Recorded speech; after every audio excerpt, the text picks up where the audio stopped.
आप लोगों ने बहुत सारे चीज़ों की इच्छा की होगी और जो आप इच्छा करते हैं, जो चाहते हैं वो आपको मिलता है या कुछ नहीं भी मिलता है। तो जब नहीं मिलता है तो तकलीफ़ होता है और मिलता है तो बहुत अच्छा लगता है, खुशी होता है। लेकिन आप ये जानते हैं कि ये जो सुख मिल रहा है, जो हमारी इच्छा पूर्ति हो रही है, वो कितने दिनों तक टिकाऊ रहेगी। जो हमारी इच्छा पूरी हो गई, जो मिला हमको, वो क्या सब दिन हमारे साथ रहने वाला है या ख़त्म हो जाने वाला है। परमानेंट रूप से क्या मिलता है तो उसको श्रेय कहते हैं, जो परमानेंट रूप से मिलता है, सब दिन के लिए मिल गया। और जो कुछ दिन के लिए मिला, क्षणिक लाभ मिला, उसको कहते हैं प्रेय। तो श्रेय और प्रेय, ये जो उपनिषद में चर्चा हुई है, इस पर हम लोग आज चर्चा करेंगे। श्रेय मतलब जो अस्थाई लाभ देता है और प्रेय का मतलब जो अस्थाई को अस्थाई देता है। तो करना क्या चाहिए और क्या करते हैं, ये हम लोग व्यवहारिक जीवन में देखते हैं। क्या देखते हैं कि हम लोग क्षणिक लाभ देखते हैं। क्षणिक लाभ मतलब अभी तत्काल हमको सुख जिससे हो जाए, हम वो प्रयास करते हैं और भविष्य का हम नहीं देख पाते हैं। दूरगामी प्रभाव किसका अच्छा होगा ये नहीं जान पाते हैं। तो इसको हम लोग देखेंगे कि उपनिषद में अलग अलग कहानियों के माध्यम से ये अलग अलग उपनिषद में किस तरह की चर्चा की गई है। तो ये दो मार्ग हैं। ये जो श्रेय और प्रेय है, ये व्यक्ति का दो मार्ग है। तो हम लोग को क्या मानना चाहिए, श्रेय को या प्रेय को? किस मार्ग का अनुसरण करना चाहिए? प्रेय तो सब करते हैं, ये मानना चाहिए, प्रे करते हैं। प्रेय सब करते हैं। जो प्रेय का मतलब होता है जो प्रिय हो, जो सबको प्रिय हो, सबको अच्छा लगता हो। जैसे कि खूब सोना बहुत अच्छा लगता है, दिन भर सोए रहे, लेकिन खूब खाते रहे, समझे ना, और खूब जो भी अच्छा लगता है वो कोई काम करते रहे, प्रिय है। लेकिन इस प्रिय से हानि होगा, अति तो वर्जती होता है ना। तो अत्यंत जो है कुछ भी चीज़ नहीं करना चाहिए। और श्रेय का मतलब हो गया कि जो हमारे लिए श्रेष्ठ है या श्रेष्ठकर है। ठीक है। अब ये बताइए कि किसी को सुई चुभाना अच्छा लगता है? तो श्रेष्ठ नहीं ना। लेकिन अगर तबीयत खराब हो गया, ठीक, तो बुखार हो गया और दवाई से आराम नहीं हो रहा है, तो डॉक्टर कहेंगे सुई लगाना है। हम कहेंगे कि सुई लगाना हमको प्रिय नहीं है, तब क्या होगा? बोलो तब दवाई तब यही उपाय है। तो वहाँ पर प्रिय को नहीं स्वीकार करते हैं, हम श्रेय को स्वीकार करते हैं। श्रेय हमारे लिए जो है, जो हमारे लिए श्रेष्ठ है, उचित है, वही काम करिए। और किसी भी तरह आँख बंद करके, देह हाथ टाइट करके कहते हैं कि डॉक्टर साहब घूम दीजिए। और बच्चा है तो माँ बाप पकड़ करके एकदम से सिर घुमा देता है, चाहे जो हो जाए बाद में। तो बच्चे का या उसका भविष्य हम देखते हैं कि श्रेय कौन सा है। तो उचित जो होगा वो होता है श्रेय, ये उचित होता है। और उचित ये हमेशा है। ये हम व्यवहारिक जीवन में बता रहे हैं, व्यवहारिक से आगे भी हम लोग परमार्थिक जीवन में चलेंगे। जो नित्य आनंद देने वाला है, जो परमात्मा के स्वरूप को पाने वाला है, वो मार्ग श्रेय है। श्रेय मार्ग पर चल करके ही हम परमात्मा तक, मोक्ष तक पा सकते हैं, पहुंच सकते हैं। इसमें कठिनाई भी होगी, इसमें सुख नहीं मिलेगा। मिलेगा सुख बड़ा बड़ा, तो अंतिम में मिलेगा आनंद वाला। ठीक है। और सांसारिक सुख वैभव जो है, इस ओर ले जाने के लिए ये मार्ग प्रेय है। दो रास्ता है, एक सांसारिक सुख को देने वाला और एक है परमार्थिक सुख देने वाला। अब कौन सा रास्ता चुनना है ये व्यक्ति पर निर्भर करता है, खुद व्यक्ति क्या चुनता है। उपनिषदों में ये सबसे श्रेष्ठ विचार इसको माना गया है कि श्रेय और प्रेय में से हम किस मार्ग का अनुसरण करते हैं, किस मार्ग पर हम चलना चाहते हैं। अब ब्रह्म ज्ञान का अगर हम बात करें तो आप एक चीज देखेंगे कि वेदों में जो ब्राह्मण ग्रंथ है, इसमें तो ब्राह्मण ग्रंथ में क्या चर्चा है? यज्ञों का चर्चा है। ठीक है। तो यज्ञ का विधि विधान जो है, अब उसमें जो देवता है तो उसका जब चर्चा कर रहा है तो आप क्या कह रहे हैं, यज्ञ जब करते थे, यज्ञ करने का मतलब होता था कुछ फल की, हमको फला मकसद से काम कर रहे हैं, उस फल की प्राप्ति हमारी हो जाए। ये बताइए, यज्ञ से हम कुछ फल चाह रहे हैं, वो फल कैसा था? परमार्थिक था या सांसारिक था? श्रेय था, श्रेय था। सांसारिक या पारमार्थिक? जो ऋषि मुनि यज्ञ कर रहे थे वो परमार्थिक था, और जो राजा लोग के लिए यज्ञ बताया गया था वो सांसारिक। ऋषि मुनि तो राजा सब के लिए कर रहे थे यज्ञ, मतलब वो अनुसंधान यज्ञ का अनुष्ठान करते थे तो उस फल की कुछ उद्देश्य की प्राप्ति के लिए, वो सांसारिक। वो उद्देश्य श्रेय नहीं होता। मोक्ष के लिए किसी ने यज्ञ नहीं किया है, वो कुछ न कुछ, जैसे कि हम लोग कई यज्ञ की चर्चा किए हैं, तो वो जितने भी सुख था, जितने भी सुविधा था, चाहे पुत्र प्राप्ति के लिए हो, राज्य प्राप्ति के लिए हो, अस्थायी रहने के लिए हो, अमर होने के लिए हो, तपस्या जो भी किया, किसके लिए करता था? सांसारिक सुख। जब तक ब्राह्मण ग्रंथ तक थे तो सब लोग यही चीज को श्रेय मानते थे, जो सबसे श्रेष्ठ होगा वही श्रेय है। तो श्रेय मानने का जो प्रचलन था यज्ञों के समय में, ब्राह्मण ग्रंथ के समय में, वो उसी यज्ञ तक सीमित था, क्योंकि यज्ञ के माध्यम से ही वो श्रेष्ठ मार्ग का या श्रेष्ठ फल की प्राप्ति होती थी। लेकिन जब उपनिषद का विकास हुआ, जब उपनिषदों तक आया, क्योंकि इसको बनाने के लिए जिन्होंने ये कॉन्सेप्ट दिया वो ऋषि मुनि, उन्होंने जब देखा कि अरे ये तो हम इतना मेहनत से यज्ञ करके इस फल की प्राप्ति कर रहे हैं, लेकिन ये फल तो प्राप्त हुआ, लेकिन हमारे पास टिकाऊ नहीं रहता है, वो तो चला जाएगा एक दिन। इसलिए लोग क्या चाहते थे? अमर हो जाए, परमानेंट। हमको जीवन मिले तो जीवन नहीं रहे सब दिन, मरे नहीं। राज्य मिले तो राज्य ही सब दिन रहे, खत्म नहीं हो। स्वर्ग मिले तो स्वर्ग ही रहे। लेकिन बात क्या हुई? स्वर्ग और नरक का जो कॉन्सेप्ट था उस में, तो वो था अस्थायी, ये क्षणिक था। स्वर्ग सुख सब दिन के लिए नहीं था, उस समय के लिए था कि यही स्वर्ग हो जाना है, स्वर्ग जाना है। आज भी हम लोग कोई मरता है तो कहते हैं स्वर्गीय, स्वर्गवासी, ठीक है, स्वर्गवासी हो गए। अरे स्वर्ग उस शुरुआती चीजें हैं, लेकिन स्वर्ग भी क्षणिक है।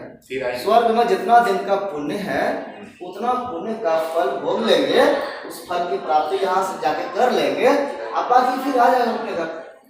आज हमारे पास में पैसा नहीं है तो घर में है, अभी लाख रुपया 2 लाख रुपया हो गया पैसा, आप कहाँ जाए, कैसे खर्चा करें, समझे ना, कहाँ घूमने जाए, तुरंत दिमाग में उड़ने लगता है। मनाली गए घूमने के लिए, गोवा गए घूमने के लिए, और कहीं गए, ठीक है, गए, पैसा का खर्चा हो गया, हाथ खाली हो गया, घर आ गए, समझ गए। तो यही है वो मनाली। स्वर्ग क्या है? वही मनाली। यहाँ पर पुण्य जितना कमाए हैं अच्छे अच्छे कर्म के द्वारा, उस पुण्य को जो आपको खर्च करना है वो खर्च यहाँ नहीं करना है। स्वर्ग जाइए, वहाँ उसका उपभोग करिए सुख का, और वो सुख जब उपभोग करेंगे तो पैसा खर्चा होगा, नहीं पुण्य खर्चा होगा, और बाकी खत्म हो गया तो कहाँ आएंगे? वहाँ से धक्का मार के भगा देंगे। इस होटल में रह रहे हैं, इतना सेवा सत्कार आपको चट्टू नौकर कर रहा है, पूछ रहा है इकट्ठे करके, आज जब पैसा खत्म हो जाएगा तो क्या करने को? नो एंट्री, घर लिया भी एंट्री नहीं है, समझ गया ना। इस वक्त तो बोला कि ये तो फिर ये प्रेय हो गया, ये श्रेय नहीं हो सकता। तो श्रेय के लिए क्या चाहिए? वो सुख चाहिए जो इससे भी परे हो, और वो मिले तो फिर छूटे नहीं, ठीक है। तो जन्म मरण यानी पुनर्जन्म नहीं हो, जन्म मरण का चक्कर ना हो, ठीक है, जन्म मरण का चक्र नहीं, हमको इस चक्र में आना पड़े, पुनर्जन्म हमारा नहीं हो, इसलिए उस स्तर तक पहुंचना है, वो चीज चाहिए। तो वहां तक जाने के लिए क्या चाहिए? तो मोक्ष कैसे मिलेगा? मोक्ष मिलेगा जब हम ब्रह्म का ज्ञान हमको हो जाएगा। और पिछला दिन क्लास में बताए भी थे कि ब्रह्म जो है वो आत्मा ही है, आत्मा और ब्रह्म बराबर ही है। तो आत्मा को जान गए, खुद को जान गए, तो ब्रह्म को जान गए, यानी कि आत्मज्ञान, ठीक है। आत्म ज्ञान अगर हो गया या ब्रह्म ज्ञान हो गया,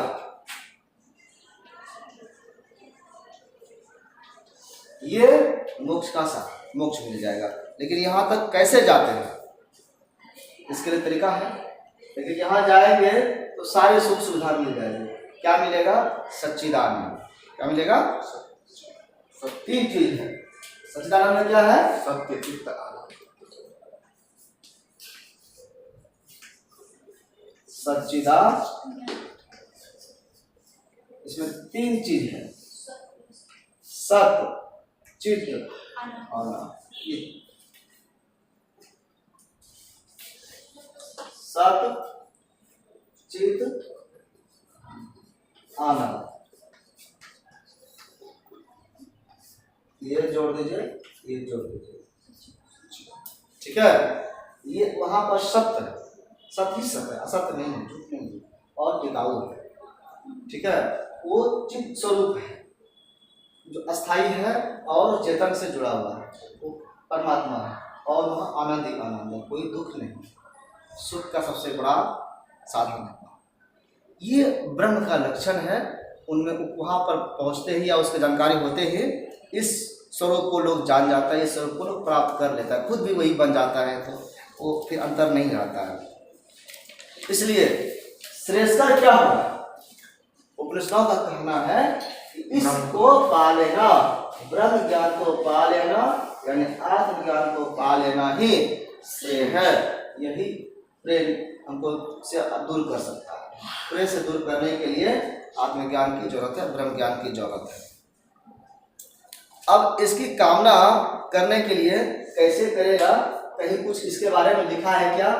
आपको उसका उदाहरण बताते हैं। हम लोग बचपन में भी संस्कृत में कुछ कहानियाँ पढ़े, कठोपनिषद था, इसके पहले भी आपको बताए हैं, लेकिन अभी फिर बता रहे हैं कि एक उपनिषद है, इसका नाम है कठोपनिषद, कठोपनिषद, ठीक है, कठोपनिषद।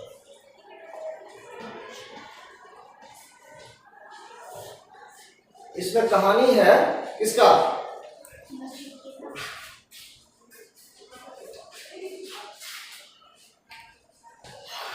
नचिकेता और यम, इस दोनों के बीच में बातचीत हुआ है। बातचीत हुआ है, क्या बातचीत हुआ है? यहाँ पर यम कुछ दे रहे हैं और नचिकेता कुछ मांग रहे हैं। नचिकेता को कुछ चाहिए, ठीक है। उन्होंने तपस्या किया, उनसे खुश होकर के यम उसके सामने आए और वरदान चाहिए, कुछ ले लो हमसे। तो ये कह रहा है कि क्या चाहिए, क्या दीजिएगा हमको? यम कह रहे हैं कि लो हम ये देते हैं, ठीक है, लेकिन स्वीकार नहीं करता है। खत्म हो जाए। क्यों नहीं चाहिए? थोड़े समय के लिए वो सुख जो मिल रहा है, जो यम दे रहे हैं, उस यम के देने से हमारा जिंदगी कटने वाला नहीं है।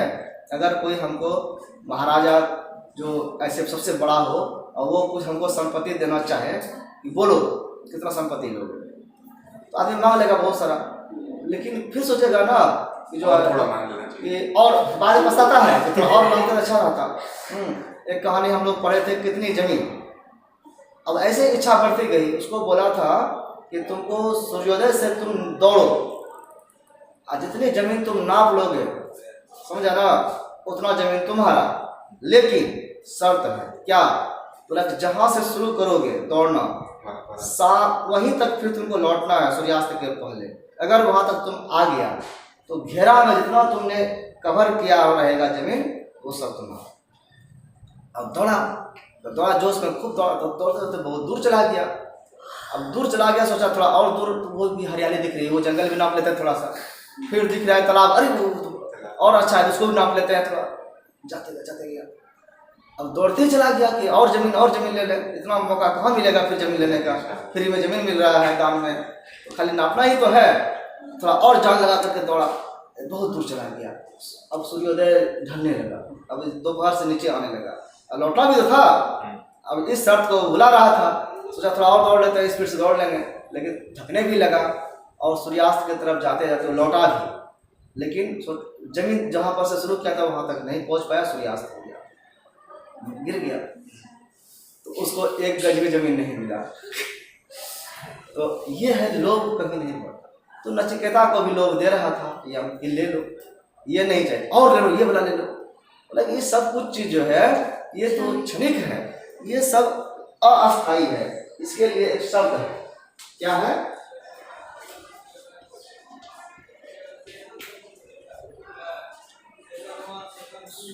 स्वाभावा। इस स्वाभावा समझ सकते हैं कि वो खत्म होने वाला है।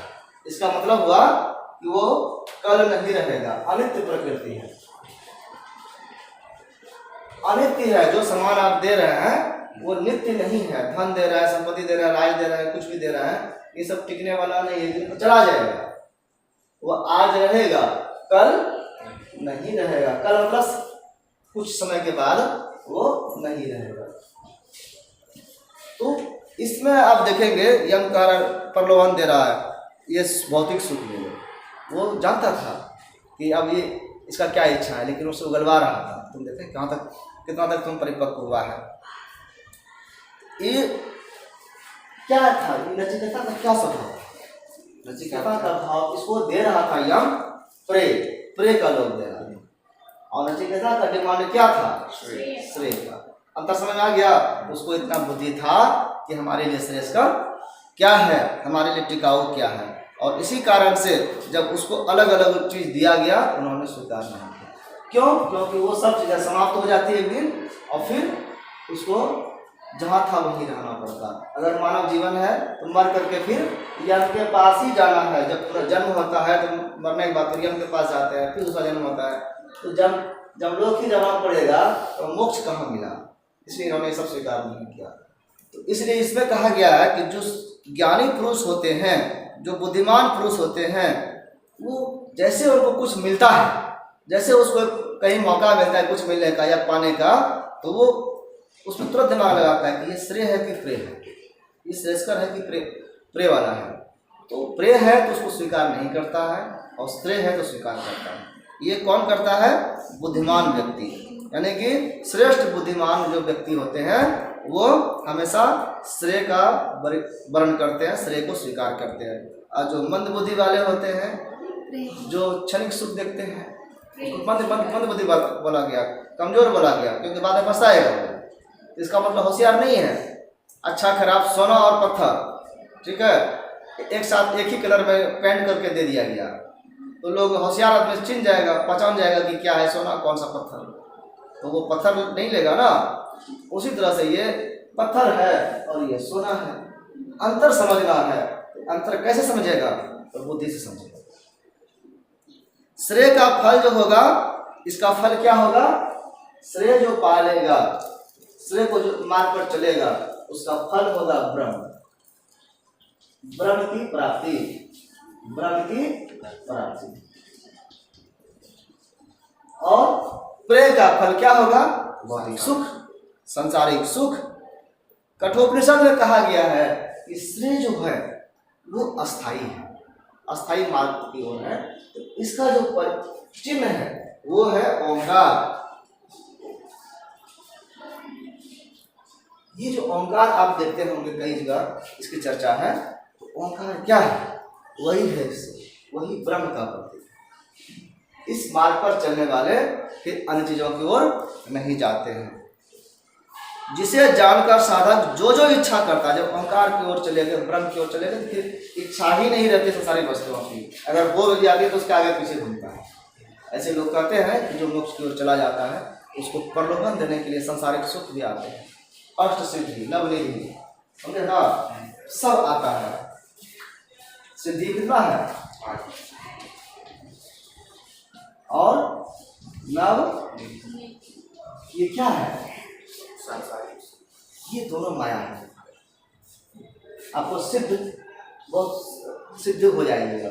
जो चाहिए उड़ना है उड़ने लगेगा, पालन चलना है चलने लगेगा, ठीक है, ये सिद्ध है। सिद्धि हो गई तो शक्ति आपको हो जाएगी। लेकिन उस शक्ति का अगर उपभोग करते हैं फिर संसार में ही रहते हैं, ऊपरे में चले गए, श्रेय में नहीं जाएंगे, तो वो आगे पीछे घूमता है, लेकिन उसका स्वीकार नहीं किया जाता है। बुद्धिमान व्यक्ति स्वीकार उसको नहीं करते हैं। नव निधि, निधि क्या है? संपत्ति धन है। 9 प्रकार के निधि सांसारिक सुख भोगने के लिए है।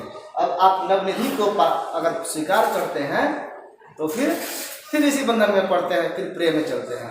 तो फल प्राप्ति जो है वो ओंकार का करना है, ब्रह्म का करना है, इस सब कुछ करना है। तो दोनों का मार्ग अलग अलग है। इस मार्ग में ही ये चीज मिलेगा, लेकिन वहीं पर उलझना नहीं, उसी में रुकना नहीं। जिसका अवलोकन कर वह ब्रह्मलोक में महिमान्वित होता है, इसको देखते हुए वो आगे बढ़ जाता है, इसमें स्वीकार करके इसमें फंसता नहीं है। छांदोग्य उपनिषद एक है, ये कठोपनिषद की बात हुई।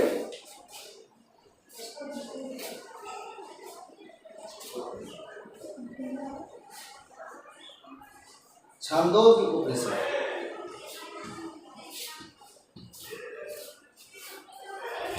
इसमें बताया गया है कि सुख 2 प्रकार के हैं, ठीक है।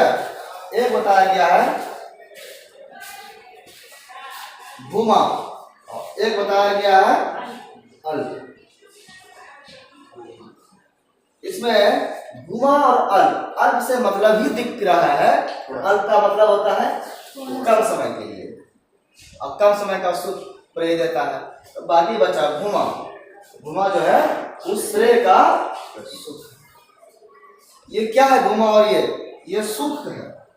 ये क्या है? ये दोनों सुख के प्रकार हैं, सुख के प्रकार हैं। हम लोग व्यवहारिक व्यक्ति सुख चाहते हैं, अल्प सुख चाहते हैं, भूमा सुख नहीं चाहते। भूमा सुख जो चाहेगा उसको ब्रह्म पाने पर मिलेगा, इसके लिए कष्ट होगा, आसानी से ये नहीं मिलेगा। ये छांदोग्य उपनिषद में सुखों के प्रकार को बांटा गया है। ये सुख है वो 2 प्रकार के हैं। कौन कौन? भूमा और अल्प। भूमा कौन सा सुख है? श्रेयस्कर सुख। श्रेय के मार्ग पर चलने पर जो सुख मिलता है वो भूमा सुख है, और जो प्रेय के मार्ग पर चलता है वो अल्प सुख है। श्रेय का फल भूमा सुख है और असीम निरतिशय सुख है, जिसे आनंद कहते हैं। भूमा सुख में ही जब पूरा सुख मिलता है वो आनंद है। ये सुख असीम है, ये इसका कोई सीमा नहीं, ठीक है। ये खत्म ही नहीं हो रहा है, कितना दूर तक रहे, कितना दिन तक, कोई इसका सीमा नहीं। और निरतिशय, इसका कोई आशय नहीं, खत्म नहीं हो रहा, अतिशय चलता जा रहा है। तो ये आनंद है। अब ये तो श्रेय का फल हुआ। अब प्रेय का फल क्या है? इसके लिए कठोपनिषद में बताया गया है, इसी में बताया गया है कि प्रेय की जो साधना करते हैं व्यवहारिक जीवन में, उसके लिए वो प्रेय का फल पाते हैं, वो भोग करते हैं, समाप्त हो जाता है, फिर वो मरते हैं, फिर उसका जन्म लेते हैं। अभी हम इच्छा किए कि हमको ये हो जाए, हमको वो संपत्ति मिल जाए, हमको ये कुछ ले लें, तो जितनी इच्छा करते हैं, ऐसे भागवत में कहा भी गया है कि मरने के समय में, उदाहरण बता रहे हैं कि मृत्यु के वक्त, ठीक है, मृत्यु के समय में जो है वक्त में जो याद करता है व्यक्ति, जो स्मरण होता है, ठीक है, जिस चीज का स्मरण करता है वही पूरा होता है अगले जन्म में, ठीक है। समझ आया? नेक्स्ट जो है पुनर्जन्म जो होगा, पुनर्जन्म जो होगा वो किस चीज में होगा वो निर्धारित होता है मृत्यु के समय, ठीक है।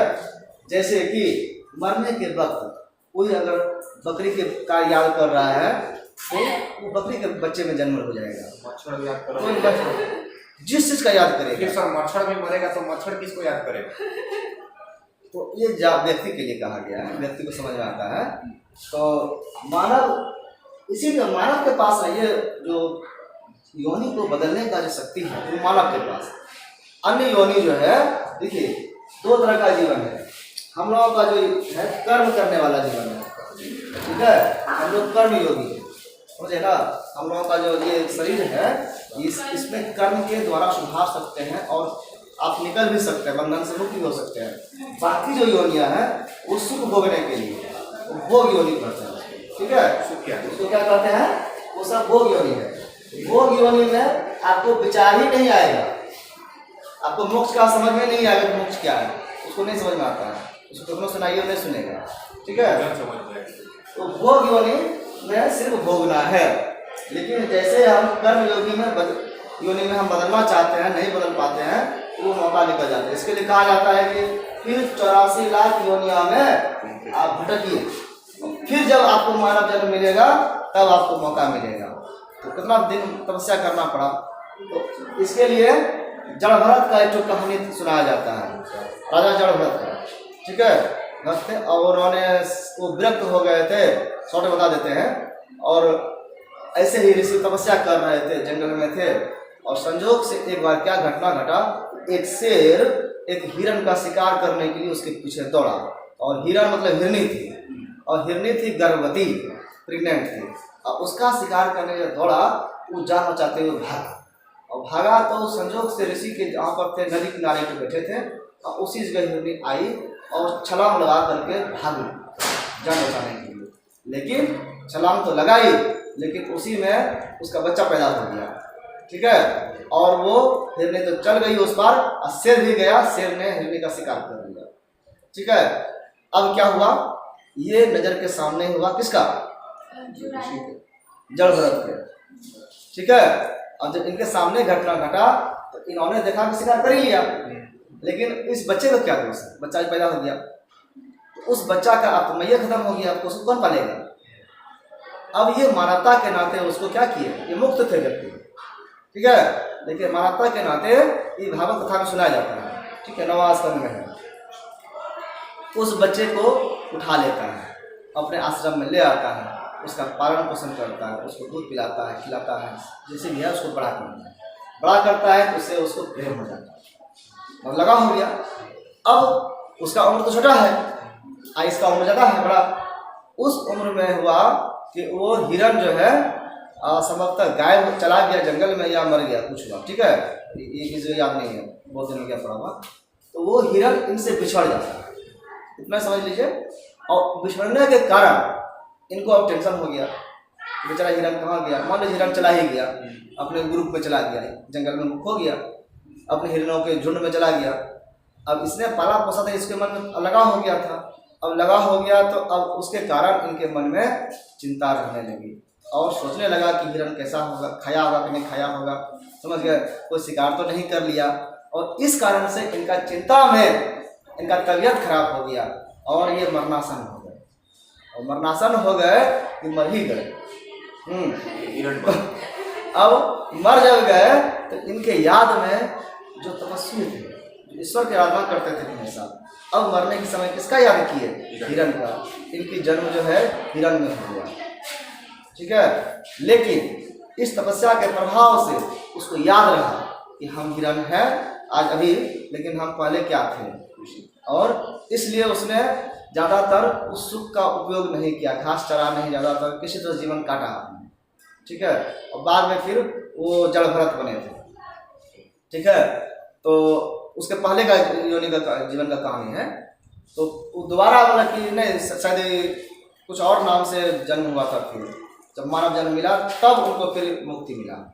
तो इसमें यह बताया गया था कि मृत्यु के समय में, इसीलिए कहा जाता है, एक तो और कहानी भागवत कथा में शुरू में ही आता है, अजामिल का कहानी, जो पहले दिन सुनाया जाता है, सुना जाता ना। अजामिल की कहानी में बताया जाता है इस चीज़ का फल प्राप्ति वाला, कि वो अजामिल बहुत पापी था, और उसके बेटा का नाम रखा गया था नारायण। क्या रखा गया था, यही सुख देने के लिए था, ठीक है।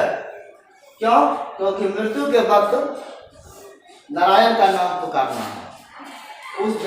उसका बेटा का नाम था नारायण, ईश्वर का नाम है, ईश्वर को नहीं पुकार रहा था, वो पुकार रहा था बेटा को, और नारायण को मोक्ष मिल गया। ये कहानी है ना। लेकिन इसमें बताया यही गया है, इस सब कहानी के माध्यम से बताया गया है कि मृत्यु के वक्त में वो याद नहीं आता है जो याद करना चाहिए श्रेय, ठीक है, उसमें याद वही आता है जो होता है प्रिय। जीवन भर जो हम काम करते हैं उसी चीज का याद आता है हमको। कौन किसको पता है कि हम कब मरेंगे? पता ही नहीं रहता है, उलझे रहता है। तो वो चिंता, उसको लगता है कभी तो नहीं मरेंगे हम ही को लगता है, किसी को नहीं लगता है कि हम मरेंगे। हम लोग तो मान लीजिए युवा भी है, जो बूढ़े हो गए हैं, 100 साल हो गया है, वो भी सोचता ही कहाँ मरेंगे, 150 साल अभी और जीना है। इतने सारे सुविधाएं हैं, इतना पैसा है, दवाई कर लेंगे, डॉक्टर है, सारा सिस्टम लगा कर रखता है, मरेंगे नहीं, अब मर जाता है, वो चिंता में ही रहता है। तो ये सब का कहने का मतलब यही है कि व्यक्ति को श्रेय का अनुसरण करना चाहिए ब्रह्म ज्ञान पाने के लिए। भोग जो इच्छा रखते हैं, ठीक है, वो मरते हैं बार बार, और मरने के कारण पुनर्जन्म लेते हैं, और इसलिए बार बार वो यम के पास जाते हैं, तो मोक्ष उसको नहीं मिलता है। भोग की इच्छा रखने वाले नाना प्रकार की योनियों में भटकते हैं, अलग अलग जीव रूप में धारण करते हैं, कभी गाय, कभी घोड़ा, कभी कुत्ता, कभी सुअर, कभी चींटी, कभी कुछ करते रहते हैं पेड़ पौधे, और इस तरह से ठोकरें खाते हैं। इसके लिए कहा गया है अंधेन एव नियमाना अंधा, अंधेन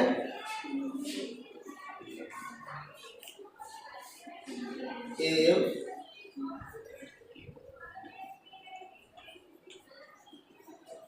नियमाना अंधा। अब बताइए कि एक व्यक्ति अंधा है, क्या दूसरे को रास्ता दिखा सकता है? एक अंधा व्यक्ति किसी से पूछ रहा है और अंधे से ही पूछ रहा है, उसको कौन सा रास्ता दिखाएगा? तो ऐसा ही है, भोग वाला चीज वो एक योनि से दूसरी योनि में भटकाने वाला होता है। प्रेय का जो मार्ग है वो मृत्यु की ओर ले जाता है, वो नरकगामी है, और इस तरह से वो बार बार आपको योनियों में भटकाते रहता है। प्रेय कभी भी सच्चा सुख नहीं दे सकता। छांदोग्य उपनिषद में कहा गया है कि अल्प सुख ये प्रेय का फल है। तो प्रेय का फल क्या है? अल्प सुख, ये सुख, और श्रेय का फल है भूमा, जो ब्रह्म की प्राप्ति के बाद होता है। बृहदारण्यक में एक और कहानी है, ठीक है, बृहदारण्यक में बृहद, ठीक है, बड़ा हो गया, अरण्यक है, बृहदारण्यक सबसे बड़ा उपनिषद है ये। इसमें एक कहानी है कात्यायनी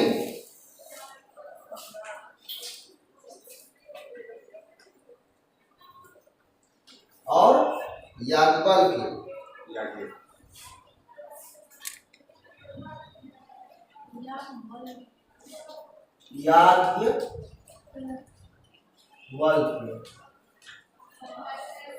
ये दोनों कौन है? पति पत्नी है, ठीक है। इसमें वो ऋषि है और ये ऋषि पत्नी है। इसमें कात्यायनी को याज्ञवल्क्य को कुछ दे रहे हैं, ठीक है, धन संपत्ति दे रहे हैं, लेकिन वो मना कर देती है। वो कहती है नहीं, हमको ये नहीं चाहिए। आप धन दे रहे हैं तो क्या धन से हम अमर हो जाएंगे? क्या हमारे पास ये सब दिन रहेगा? वही कहानी है नचिकेता और यमबला, ठीक है, सेम टू सेम, वैसा ही प्रश्न और वैसा ही उत्तर। वो कहते हैं कि धन से अमर नहीं हुआ जा सकता, यानी कि धन प्रेय है, और उसे लेने से इनकार करती है, और फिर कहती है अपने पति से, याज्ञवल्क्य से, कि उस तत्व की जिज्ञासा करती है, उस तत्व जो हमेशा रहने वाला है, यानी कि श्रेय का, ब्रह्म का, वो जिज्ञासा करती है कि जो मृत्यु के पार पहुंचा सके, मृत्यु बार बार हमारा नहीं हो, इस चक्र से बाहर हम जा सके, वहां तक हमको उस तत्व के बारे में बताइए। और यहाँ बताया गया है कि श्रेय का फल अमरता है और प्रेय का फल मृत्यु। यहाँ से आप देखिए, बृहदारण्यक में बताया गया है श्रेय का फल अमरता और प्रेय का फल मृत्यु। अभी देखें छांदोग्य उपनिषद में क्या फल बताया गया? भूमा भूमा श्रेय का, और अल्प प्रेय का, और उदाहरण में क्या बताया गया कि श्रेय का फल अमरता है और प्रेय का फल मृत्यु है। अलग अलग कहानियां वही है। श्रेय प्राप्ति के साधन क्या है, कैसे इसको प्राप्त करेंगे?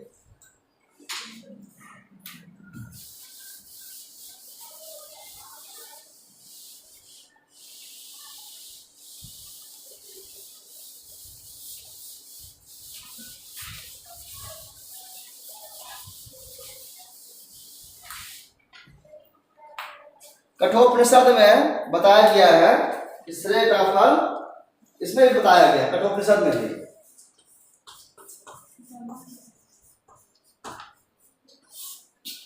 ब्रह्म की प्राप्ति,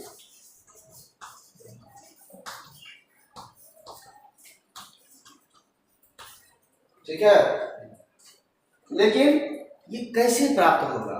तो ये आसान नहीं है, सहज नहीं है, और इसके लिए कहा गया है कि ये ब्रह्म कहाँ है? ब्रह्म की प्राप्ति करना है, लेकिन ब्रह्म तो हमने देखा वो आत्मा ही है, वो बाहर तो कहीं है नहीं, वो है तो अंदर ही, तो अंदर भी झांकना है, लेकिन हमारी आंख आगे बाहर की ओर है और दिखना है अंदर। कैसे देखेंगे? आंख तो घूमेगा नहीं। हम अपने ही को, इसको जो पीठ जो है, अपने ही ये जो हमारा पिछला वाला दिमाग है, इसको देखना है अपने आंखों से, संभव है क्या?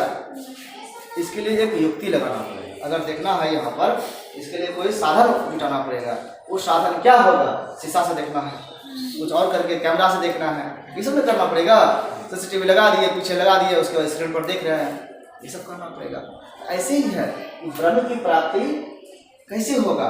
तो ब्रह्म की प्राप्ति यानी आत्मा की प्राप्ति करना पड़ेगा, और आत्मा हमारे अंदर है और हमारी इंद्रियां बहिर्मुखी है। हम देखते हैं बाहर की ओर, अपने अंदर कभी नहीं देखते हैं हम। इसी कारण से हमारे लिए ये असंभव हो जाता है। ब्रह्म हमारे अंदर है, लेकिन इसे कौन देख सकता है? कहा कि जो कामना रहित हो। कौन देखेगा? कामना, जिसके पास कोई इच्छा नहीं होगा, कामना रहित, और वित्त शोकः,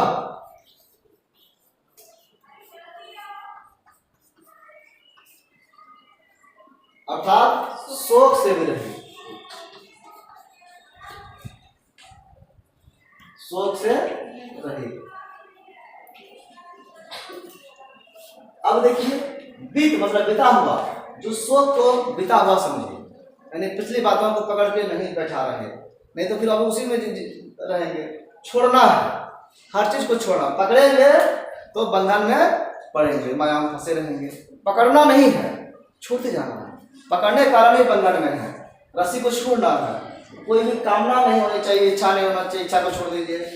कोई भी शोक, दुर्घटना घट गया, उसको भूल जाइए, शोक को छोड़ दीजिए, तब आप आगे बढ़ सकते हैं। इसीलिए कहा गया वित्त शोकः, और कामना से जो रहित है वही इसको देख सकता है। इस स्थिति को प्राप्त करने के लिए मनुष्य को क्या करना पड़ेगा? तो हमारी इच्छा जो है, इसको नियंत्रण करने के लिए, इच्छा कहाँ से आ रहा है? हमारे इंद्रियों के कारण हो रहा है। इंद्रियों पर नियंत्रण पाना पड़ेगा। इंद्रियों पर नियंत्रण कैसे होगा, इसको समझाया है। आप देखिए, एक इसको रथ से जोड़ा है, इसका जो है रथ से बनाया है। आप इसको कैसे बनाया है रथ? आप इसको ऐसे मान लीजिए, ठीक है। आप यहाँ पे कई घोड़े हैं, नहीं घोड़ा हुई है क्या? ये घोड़ा है, कई जो घोड़ा है, 5 घोड़े। हाँ, इस घोड़ा से बंधा हुआ है एक लगाम, ठीक है, और इससे बंधा हुआ है एक रथ, इसमें लगा है चक्का, और इस रथ में बैठा है आदमी। यहाँ पर एक चेयर है, इस पर एक आदमी बैठा है, ठीक है, ये देख रहा है, और एक यहाँ पर आदमी बैठा है और जो ये चला रहा है। अब इस रथ पर क्या है? ये घोड़े हैं, ठीक है, ये लगाम है, ये सारथी है, और ये रथवान है जो सवार बैठा हुआ है, और ये पूरा रथ।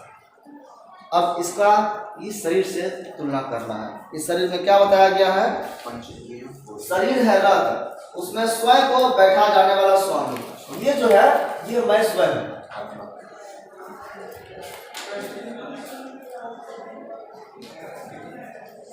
ये स्वयं, ये स्वामी है, ये मालिक है, ये आदेश करता है जैसे वैसे चलता है, ये स्वामी है। उसके बाद बुद्धि को सारथी, ये जो है सारथी, ये क्या है? सारथी। इसी को कहा गया बुद्धि है। हमारा जो बुद्धि है वो कौन है? वो सारथी है हमारे रथ का। इसके बाद मन को लगाम, ये जो लगाम है ये क्या है? मन। ये जो है कि मन से खींचते हैं। और घोड़े जो है ये है इंद्रिया। ये जो घोड़ा है, ये जो घोड़ा है ये है इंद्रिया।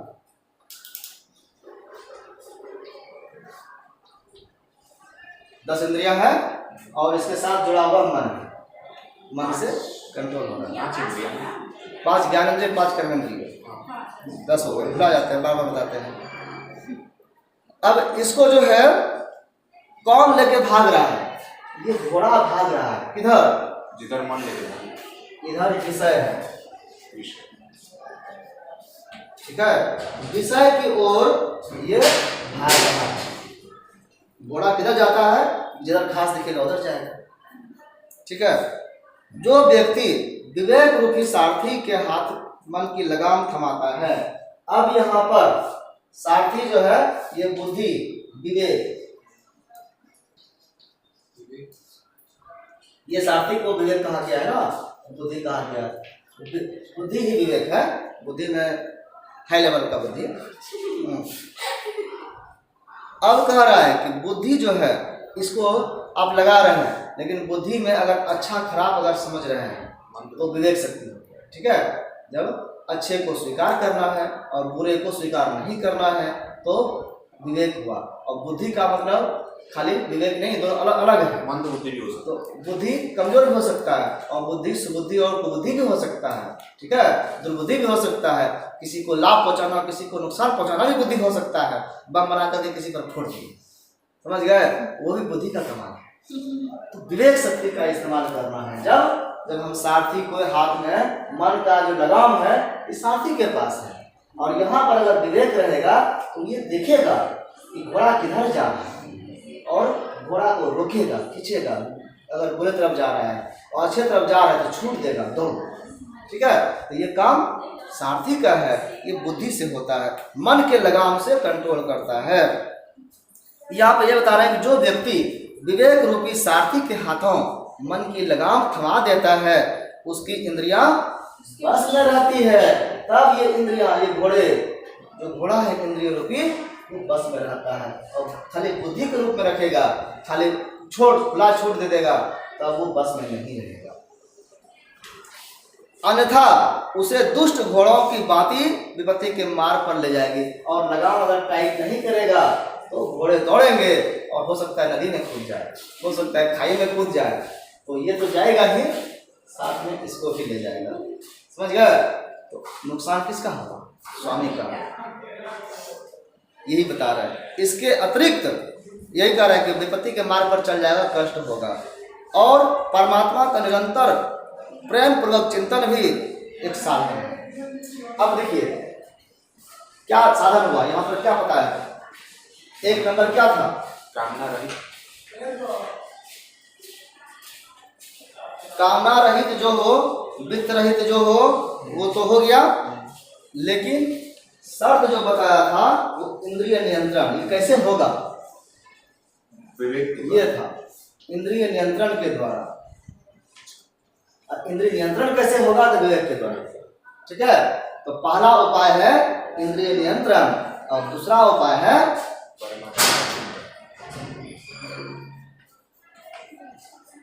चिंतन मनन, समझे ना। परमात्मा का निरंतर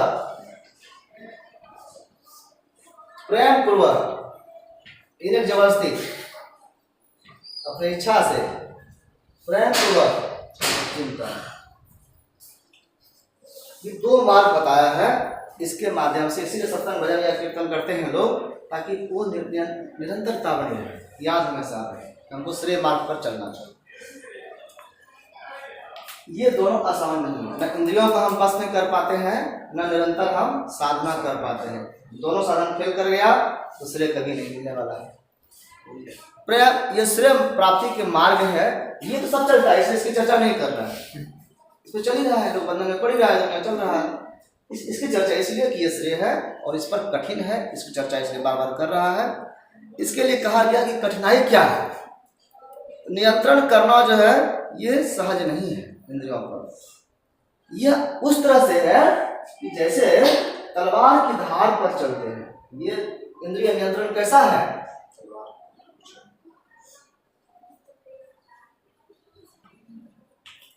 तलवार की धार पर चलना।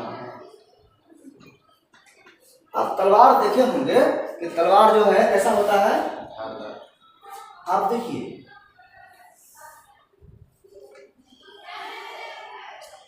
ठीक है, और इसमें मान लीजिए मूठ पड़ा हुआ है पकड़ने के लिए, ठीक है। अब यहाँ पे इसको थोड़ा और बड़ा है, अब इसमें तो बहुत नुकीला धार है, इस पर कुछ पड़ेगा तो क्या होगा? कट जाएगा। इस पर कह रहा है चलने के लिए, कितना मुश्किल है। ऐसा ही है इंद्रियों पर नियंत्रण करना। विधाता ने हमारी इंद्रियों को कैसा बनाया है? ये घोड़ा कैसा है? घोड़ा देखता है कि हमारे ऊपर कौन बैठा है, हमारा स्वामी कैसा है? वो नहीं देखता है, अभी बाहर देखता है इसे। तो इसको कहते हैं घोड़े कैसे हैं? इंद्रियां कैसे है? बहिर्मुखी।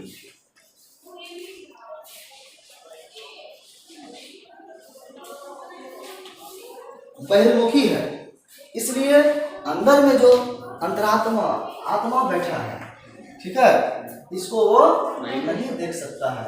ये जो अंतरात्मा है, अंतरात्मा का मतलब कि अंदर में जो आत्मा है, ठीक है, अंतरात्मा को घोड़ा दिखता है, उसको ये पता ही नहीं चलता है, वो अपना सुख के लिए इंद्रिय भाग जाता है, उसको नहीं पता है कि हमारे साथ साथ कितने लोगों का नुकसान हो जाएगा, तो वो उसको पहचान ही नहीं पाता, ना देख पाता है। आप देखे भी होंगे कि देख ना सके इसके लिए भी घोड़े पर एक चीज लगाया जाता है, एक पट्टा लगाया जाता है कान के, आँख के पास, कि अगल बगल भी ना देख सके, पीछे तो नहीं देख सकोगे, बगल भी नहीं देख सकते हो, ना अगल ना बगल, ठीक है, सीधा देखना है। इसके लिए क्या करता है घोड़े वाले? ऐसे पट्टा लगा देते हैं। काहे? देखे आप लोग रथ नहीं देखे होंगे, घोड़ा गाड़ी देखे हैं? आप देखे, आपने देखे हैं? तो हम लोग घोड़ा चढ़े भी हैं, घोड़ा गाड़ी पे, टमटम वगैरह बोलते हैं अभी जो चलता है, हमारा नहीं चलता है, टमटम चलता है। तो अब वो अगल बगल के वाले घोड़े से या किसी को देख करके उधर ना दौड़ जाए, इसीलिए उसको सीधा दिखाया जाता है कि नहीं तुमको खाली रास्ते देखना है, कुछ नहीं देखना है। तो ये चीज है, तो ये पीछे भी नहीं देख सकता है। मनुष्य को प्रयत्न पूर्वक आलस्य रहित होकर परमात्मा को अपने भीतर देखना चाहिए।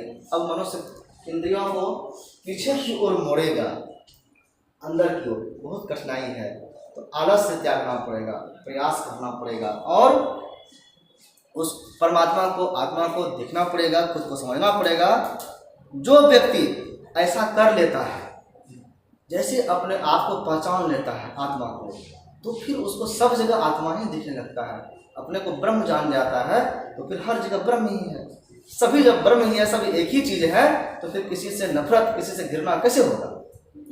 नहीं हो सकता है। फिर इसीलिए कहता है कि फिर किसी से वो घृणा, किसी से नफरत, किसी से दुष्टता वो नहीं कर सकता है, किसी की बुराई नहीं कर सकता है। इस तरह हम उपनिषदों में बताया गया है कि श्रेय और प्रेय में सबसे श्रेष्ठ जो है वो श्रेय है, और श्रेष्ठता के मार्ग पर चलना चाहिए। श्रेय ही श्रेष्ठ है। व्यक्ति को अगर श्रेय के मार्ग पर चलने वाले व्यक्ति सभी लोग हो जाए तो फिर विश्व का कल्याण हो जाएगा। ये उपनिषद का मुख्य मंत्र है। आज के इतना ही, इसके बाद अगले क्लास में बताएंगे कि कर्म का सिद्धांत क्या है, जिसकी चर्चा हमने कई बार पहले भी की है।